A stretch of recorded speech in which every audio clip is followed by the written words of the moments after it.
1000 টাকা এটা বেশি মনে হয়? অনুপ্রেরণার আরেক নাম। মানে খাইতে খাইতে তো শেষ হয়ে যাচ্ছ তোমরা। মিস্টার ব্রেইনলেস, আমি আপনাকেই বলছি, ব্রেইন থাকলে বোঝার কথা। 350 টাকা বইয়ের দাম। নবীজি কি পদ্ধতিতে চিকিৎসা করছে? পুরো বইয়ের পাতা দেখছো? হ্যাঁ, তসব বিলালে বইটা আনেন নাই? হ্যাঁ, বইয়ের মধ্যে কিচ্ছু নাই। 34 পাতার একটা বই যেরকম 100 টাকা খরচ হয় না। এই বইটা তুমি 1000 টাকা কেমনে বিক্রি করো?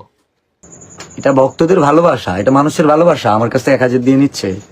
ওই 2 পাতার একটা গুগলে সার্চ দিলে ওরগুলা বাণী অহরহ আসবে। ওই যে বই লিখছে, আমি চ্যালেঞ্জ দিয়ে বলতে পারি, আমি যদি 6 ঘন্টা বসে থাকি ওই রকম বই আমি 2টা লিখবো। লিখে ফেলেন আপনি। আপনার ভালোবাসলে আমি 1 লাখ দিয়েও নিতে পারি, আপনার ভক্তরাও নিতে পারে। তরসব বিলাল স্বর্ণের আংটি পাইস, আরো স্বর্ণের আংটি আরেকটা কিনে দিয়ে দিস।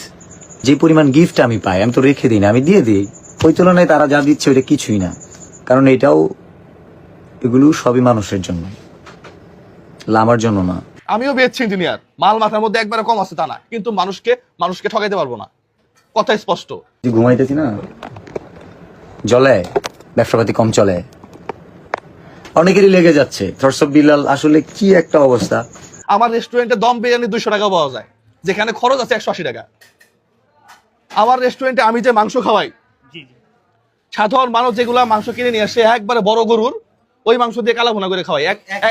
একই খাবার 5 স্টারে গেলে আপনার প্রায় 600 টাকা লাগবে, আমার এখানে 250 টাকা দিয়ে খায়। আবার এখন তরসব বিলাল একটা ওয়েবসাইট খুলছে, তরসববিলাল.com, কি 100 টাকার বই 1000 টাকা বিক্রি করে ফেলতেছে। আর 500 টাকা কেজি গরু মাংস 600 টাকা কিনা আমরা বিক্রি করতে পারতেছি না, খাচ্ছে না। জলে কেন ভাই? অনেকেই তো ব্যবসা করে। 250 টাকা দিয়ে যে জায়গায় গরুর মাংস পাওয়া যায়, তরসব বিলাল 300 টাকা দিয়ে চা বিক্রি করে আসছে। এখন আমি যদি কই 5 স্টার হোটেল গুলো 600 টাকা, আমার এখানে ওগুলো 100 টাকা। বেটা তুই 5 স্টার হোটেলে ব্যাস, 5 স্টার একটা হোটেল দিলে 2 থেকে 300 কোটি টাকা লাগে। কেন রে ভাই, কি সমস্যা? ব্যবসা হয় না? আইডিয়া শেয়ার করবো। তরসব বিলাল হিউজ পরিমাণ ভ্যালু কামাইছে। ওয়েল, তোমার এই ভ্যালুটাকে কাজে লাগে, মানবিক কাজ করো, অন্য কাজ করো, ঠিক আছে? বইটা তুমি 100 টাকা করে বিক্রি করতা, 150 টাকা করে বিক্রি করতা। আমার কাছে আসার পরে আমি বলছি যে এটা কি হইলো, তাহলে তো শত শত মানুষ প্রচারিত হচ্ছে। আমি বলছি তোর বই কিনতে হবে ভাইয়া, আমি কাউকে বলছি বইটা কিনতে হবে।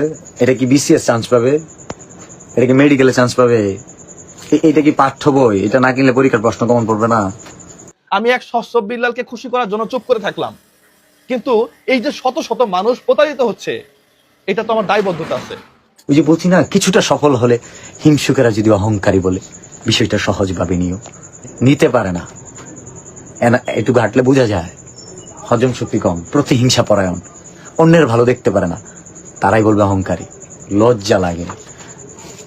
মানে মানুষের বয়স হইলে যথেষ্ট, একটা মানুষ যদি সিনিয়র থাকে, তার সিনিয়র একটা রোল থাকে, এটা প্লে করতে হয়। না না, 10 টাকা দিয়ে যেটা দিছে এর মধ্যে যত লেখা আছে, বিশ্বাস করো এতটুকু এর মধ্যে বেশি আছে। এটার মধ্যে বেশি আছে, যে বইয়ের দাম 10 টাকা।